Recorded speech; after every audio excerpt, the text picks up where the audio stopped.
నమస్తే అందరికీ. ఇప్పుడు జ్ఞాన యోగం కంటిన్యూషన్ ఆఫ్ మానవుని సత్యస్వరూపం దృశ్య స్వరూపం. స్వామి వివేకానంద యుఎస్ఏలో ఇచ్చేటువంటి ఉపన్యాసం రెండవ పార్ట్.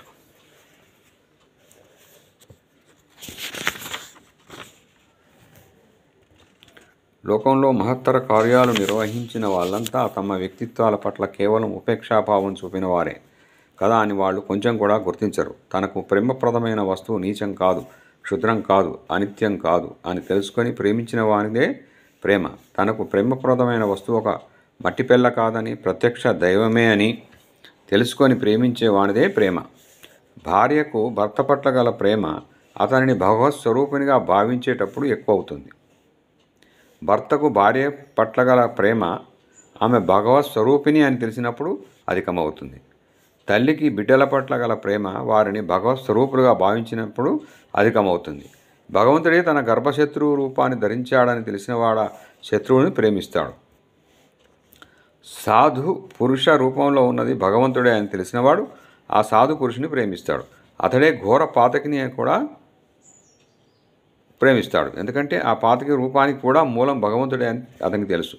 క్షుద్రమైన అహంభావం నశించి నేను అనే భావం పోయి ఆ స్థానంలో భగవంతుడెవరిలో సుప్రతిష్ఠితమై ఉంటాడో అలాంటి వానికి లోకాన్ని ఉర్రూతలీగించే శక్తి కలుగుతుంది.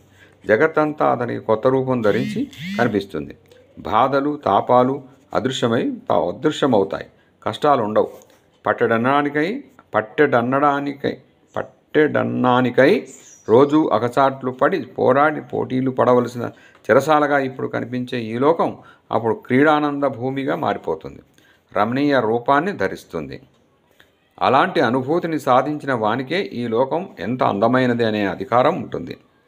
ఈ లోకం కేవలం మంచిది అనే అర్హత అతనికి మాత్రమే ఉంది. ఆ అనుభూతి చేత లోకానికి కలిగే మహోపకారం ఇది. లోకం ఇప్పటి స్పర్ధలతో సంఘర్షణలతో సాగిపోతుండడానికి బదులు మానవులంతా ఈ మహాసత్యంలో ఒక లేశాంశమైన అనుభూతం చేసుకుంటే లోకస్వరూపమే మారి అది వివాదరంగంగా యుద్ధభూమిగా ఉండక శాంతినికేతమై తేజరిల్లుతుంది. ప్రతివాడు ఇతరులను వెనక్కి నెట్టి తాను ముందుకు పోవాలని చూచే ఈ పోటీ, ఈ వేగిరపాటు కేవలం అనుచితం. నీతిబాహ్యమైన ఈ వేగిరపాటు లోకం నుండి మాయమవుతుంది. దాంతో ప్రయాసలన్నీ అంతరిస్తాయి, ద్వేషాలన్నీ తొలగిపోతాయి, ఈర్ష్యా అసూయాలన్నీ మటుమాయమవుతాయి. దురాకృతమంతా ఒక్కసారిగా అంతరిస్తుంది. అప్పుడు ఈ భూమి దేవతావాసం అవుతుంది. ఈ భూమే స్వర్గం అవుతుంది. అప్పుడు దేవతలతో పాటు ఆటలాడుతున్నప్పుడు, దేవతలతో కలిసి పనులు చేస్తున్నప్పుడు, దేవతలను ప్రేమించేటప్పుడు ఈ లోకంలో కీడెలా ఉండగలదు? దివ్యానుభూతి వలన కలిగే మహోపకారం ఇది. మానవ సంఘంలో మీకు ఇప్పుడు కనిపించేదంతా అప్పుడు మారి మరొక రూపాన్ని ధరిస్తుంది. మనిషిలో అప్పుడు మీకు లోపాలు కనిపించవు. ఇది మొదటి లాభం, గొప్పది. ఎవరైనా స్త్రీ కానీ పురుషుడు కానీ తప్పు చేస్తే వారిని చులకనగా తిరస్కార దృష్టితో చూడరు. రాత్రివేళ వీధులకు ఎక్కడానికి సంశయింపని అభాగినులను, కులీన స్త్రీలను కూడా తృణీకరించరు. వారిలో కూడా అప్పుడు భగవంతుడే కనిపిస్తాడు కదా. అసహనం, దండనం మనసులోకే రావు. అవన్నీ అదృశ్యమై ప్రేమ మహోన్నత ప్రేమాదర్శం పరిపూర్ణ బలంతో సుప్రతిష్టం అవుతుంది. మానవ జాతిని అప్పుడు సరైన దారిలో నడిచేలా చేయడానికి కొరడాలు బెత్తాలు కావలసి ఉంటుందా? లోకంలోని స్త్రీ పురుషులలో ఒక దశలక్షాంశం కూర్చుని ఓ మానవులారా, ఓ జంతువులారా, ఓ పురాణికోట్లారా, మీరంతా అద్వితీయులు, ఆ సజీవ దైవం, ఆ ఈశ్వరుని ప్రత్యక్ష స్వరూపాలు. అవి కొన్ని నిమిషాల పాటు పలుకుతుంటే ఈ లోకమంతా ఒక అరగంటలో మారిపోతుంది. ప్రతి చోట ఘోర ద్వేష రూపమైన అగ్నివర్షం కురిపించుతుండడానికి మీరు ఈర్ష్యాపకారం రూపాలైన ఆలోచన ప్రవాహాలను లోకంలోకి పంపుతుండడానికి మారు ప్రతి దేశంలోనూ జనులు ఇదంతా అతడే అని భావిస్తారు. మీరు చూచేది తలచేది అంతా అతన్నే. మీలో దోషం ఉంటే తప్ప మీకు దోషం ఎలా కనిపిస్తుంది? మీ మనసులో దొంగ కూర్చొని ఉంటే తప్ప మీకు దొంగ ఎలా కనిపిస్తాడు? మీరు హంతకులైతే తప్ప మీకు హంతకుడు ఎలా కనిపిస్తాడు? మంచివాళ్ళుగా మారండి, పాపం మీకు కనిపించదు. జగత్తంతా ఈ విధంగా మారిపోతుంది. సంఘానికి కలిగే మహోపకారం ఇది. మానవ వ్యవస్థకు కలిగే మహోపకారం ఇది. ప్రాచీన కాలంలో హిందూ దేశంలో అక్కడక్కడ ఒక్కొక్కరికి భావాలు స్ఫురిస్తూ వచ్చాయి. వాళ్ళలో కొందరు ఈ భావాల ఫలరూప పర్యవసానాన్ని కూడా తెలుసుకున్నారు. కానీ మత గురువులకు బుద్ధి వైశాల్యం లేకపోవటం చేత, దేశం పరాధీనమై ఉండడం చేత, ఇంకా ఇతర కారణాల చేత ఈ భావాలు ప్రచారం పొందలేదు. కానీ అవి అద్భుత సత్యాలు. అవి ఆచరింపబడిన చోట్లంతా మానవుడు దివ్యత్వం పొందినాడు. అట్టి దివ్య పురుషులలోని ఒకరి స్పర్శతో నా జీవితమంతా మారిపోయింది. ఆ మహనీయుని గురించి రేపాదివారం నాడు మీ ఎదుట ప్రసంగిస్తాను. ఈ భావాలు లోకమంతటా వెదజల్లే కాలం సమీపిస్తోంది.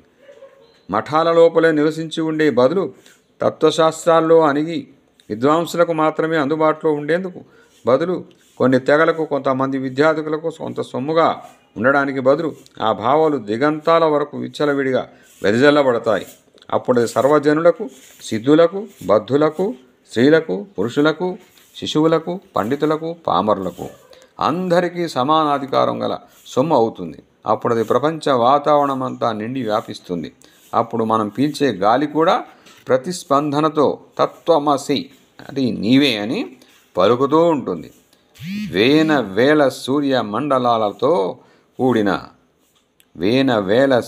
మండలాలతో కూడిన ఈ అఖిల ప్రపంచం మాట్లాడగల ప్రతి భూతం మూలంగా ఐక్యకంఠంగా తత్వమసి అని పలుకుతుంటుంది. వేల సూర్య మండలాలతో కూడిన ఈ అఖిల ప్రపంచం మాట్లాడగల ప్రతి భూతం మూలంగా ఐక్యకంఠంగా తత్వమసి అని పలుకుతూ ఉంటుంది. Thank you. జ్ఞానయోగం with this completed. Thank you viewers, thank you subscribers, thank you one and all, thank you for your suggestions, encouragement, likings, everything. Thank you yours, Jai Prakash. మళ్ళీ నెక్స్ట్ ఇప్పుడు రాజయోగం అయిపోయింది, జ్ఞానయోగం కూడా కంప్లీట్ చేశాం. Next భక్తి యోగంలో మళ్ళీ కలుసుకుందాం.